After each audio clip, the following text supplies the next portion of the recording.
Vamos então falar mais sobre esse assunto, recebendo agora o Sérgio Vale. O Sérgio, ele é economista-chefe da MB Associados, nosso parceiro aqui do CNN Brasil. Sérgio, muito obrigada mais uma vez por estar com a gente. Bom dia. Bom dia, Carol. Prazer estar aqui falando com você também. Vamos lá, Sérgio. A gente começa sexta-feira com reação aí de mercado na Ásia, na Europa, a partir dessas novidades que chegam lá dos Estados Unidos. E aí eu te pergunto, Sérgio, tá clara essa estratégia de Trump com esses adiamentos e essa constante revisão das tarifas?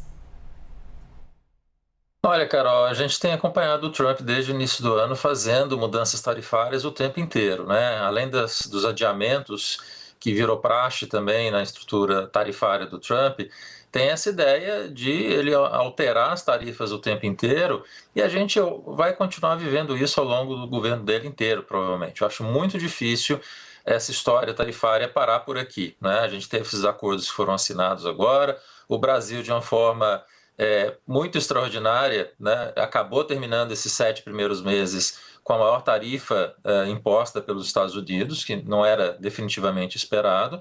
Mas o fato é que a gente tem, olhando para frente, um Trump que não vai conseguir obter o que ele gostaria com essas tarifas. Você não vai ter uma mudança significativa da balança comercial americana, você não vai ter indústrias voltando agressivamente para os Estados Unidos e você vai ter um efeito muito ruim do que está acontecendo agora de perda de imagem dos Estados Unidos para o mundo como um todo. Quer dizer, um país que impõe tarifas de formas tão erráticas como a gente está vendo agora nesse momento, vai fazer com que o resto do mundo cada vez mais olhe os Estados Unidos como um parceiro não confiável e cada vez mais vão começar a comercializar com mais intensidade entre si. Quer dizer, no final disso tudo, vale aquela ideia que a gente tem falado já há algum tempo de que quem vai pagar o grande preço negativo disso tudo, no final, não é o Brasil, é a própria economia americana, né, que vai empobrecer por conta disso tudo que o Trump está fazendo. E aí, Sérgio, eu queria entrar com você num ponto que são os acordos sendo fechados com Donald Trump, né? A gente acompanhou, por exemplo, recentemente o acordo fechado com a União Europeia. O quanto que isso pressiona os demais países nessas conversas com o governo dos Estados Unidos, até o próprio Brasil, que via ali na União Europeia, por exemplo, uma chance de expansão do seu comércio? Isso pode ser um problema para a gente, porque tinha essa ideia dessa pressão que o Trump estava fazendo. Eventualmente não havia clareza se ele conseguir fechar acordos como está fechando agora. Então tem, de certa forma, bem entre aspas, uma vitória de pirro curta de política, né? Mas econômica certamente não é uma vitória, não é o que a gente está vendo acontecer aqui. E no caso do Brasil e do Mercosul, que estava avançando na discussão com o acordo com a União Europeia, o acordo comercial, de fato pode entrar aqui em um processo um pouco mais atrasado por conta disso. Mas eu acho que no final, Carol, há uma ideia hoje, tanto parte do Mercosul quanto da União Europeia, de que esse acordo comercial é super importante, ainda mais por conta dos Estados Unidos terem virado tão protecionistas a partir desse ano. Então, acho que as últimas amarras que ainda existem, especialmente dos agricultores franceses, têm uma expectativa de que eventualmente sejam quebradas ao longo dos próximos meses e aí a gente consiga avançar nesse acordo comercial. Para a gente, pensando na indústria brasileira, que está com essa dificuldade com os Estados Unidos agora, seria uma saída essencial. Então, acho que faz parte agora do governo europeu, do governo aqui do Mercosul, né, dos países do Mercosul, fazerem esse acordo avançar. Eu acho que, apesar do acordo tarifário ter acontecido, tem uma grande chance da gente conseguir avançar nisso. Pois é, quais são as chances nessa negociação comercial, Sérgio, principalmente diante das fundamentações trazidas por Donald Trump para a aplicação dessas tarifas sobre os produtos brasileiros?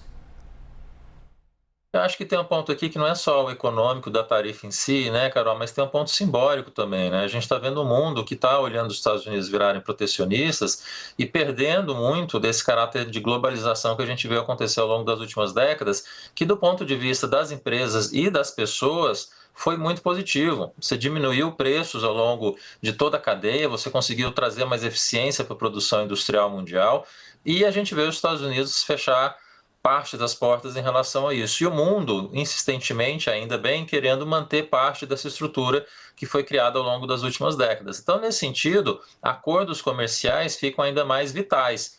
E a gente vai ver não só o acordo entre o Brasil, entre Mercosul e União Europeia, mas muito provavelmente esses acordos entre outros países vão avançar ao longo dos próximos anos. A gente acabou de ver o acordo que foi firmado entre Reino Unido e Índia. Eu acho que esse tipo de acordo que faz o sentido contrário do que o Trump está fazendo agora, eu acho que tende a acelerar. O que é positivo, é uma sinalização de que, olha, a globalização positiva que faz com que os preços caiam para a população, para as empresas, e essa globalização tende a se manter relativamente viva, digamos assim, com dificuldades, mais cara, mais complicada de se manter, mas eu acho que há uma tentativa, pelo menos, de esforço por parte dos outros países para continuar avançando nessa seara. A gente sabe que, pelo menos por 4 anos, os Estados Unidos vai estar fora disso, mas o mundo vai conseguir, eu acho, imagino, espero, que avance nesse sentido.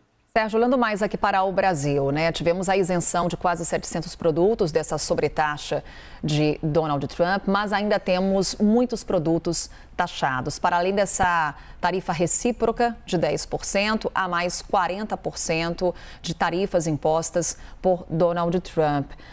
Primeiro, como é que fica a nossa competitividade lá fora, quando a gente olha para os nossos produtos tão sobretaxados nessa lista de demais países? O Brasil se sobressai na liderança dessa sobretaxação, Sérgio.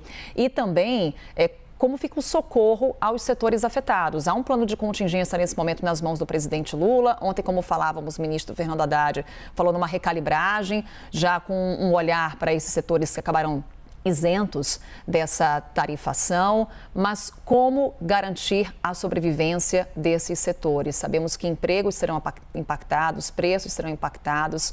O que tem que estar nesse plano de contingência? Primeiro, Carol, esses 700 ainda não é dado totalmente, né? Eu tenho a impressão que ainda essa negociação vai continuar acontecendo ao longo dos próximos meses. Podem ser incluídas outras exceções. A gente pensa sempre aqui no caso do café, que é um produto importante para o consumidor americano. Não é tão simples nesse momento você trazer café de outros lugares. Café está com dificuldade de produção no mundo também. Então, é um produto que eventualmente pode entrar na lista no futuro também. Então, eu acho que os 700 itens que a gente tem hoje são maleáveis. A gente pode ainda ter mudança ao longo das próximas semanas.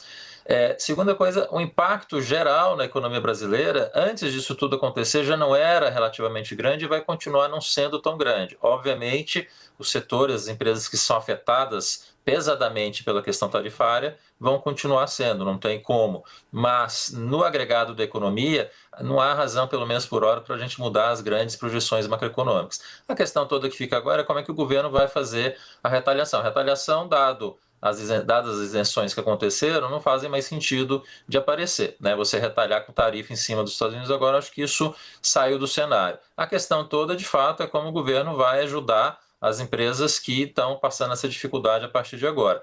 A sinalização tem sido que o governo vai aplicar um crédito extraordinário para ajudar, eventualmente, essas empresas ao longo dos próximos meses. Dúvida toda que fica, né, Carol? É uma questão, de fato, extraordinária que a gente está vivendo agora por conta das tarifas, mas precisa ser muito bem calculada como é que vai ser feito, que recursos vão ser colocados, para a gente não colocar mais uma coisa que eventualmente fique permanente, que aumente o gasto público no país. Então tem que ser muito bem dosado e calculado para a gente não colocar mais um problema adicional na estrutura de finanças públicas no Brasil, que já está bastante ruim. Sérgio Vale, obrigada mais uma vez por essa conversa. A gente, claro, acompanha bem de perto essas negociações do governo brasileiro com os Estados Unidos, também setor empresarial nessas conversas e negociações e, claro, reação do mercado, né? A gente está aqui atualizando e contando com a tua ajuda sempre. Sérgio Vale, economista-chefe do MB Associados. Até uma próxima, Sérgio. Obrigado, Carol. Sempre um prazer falar com vocês.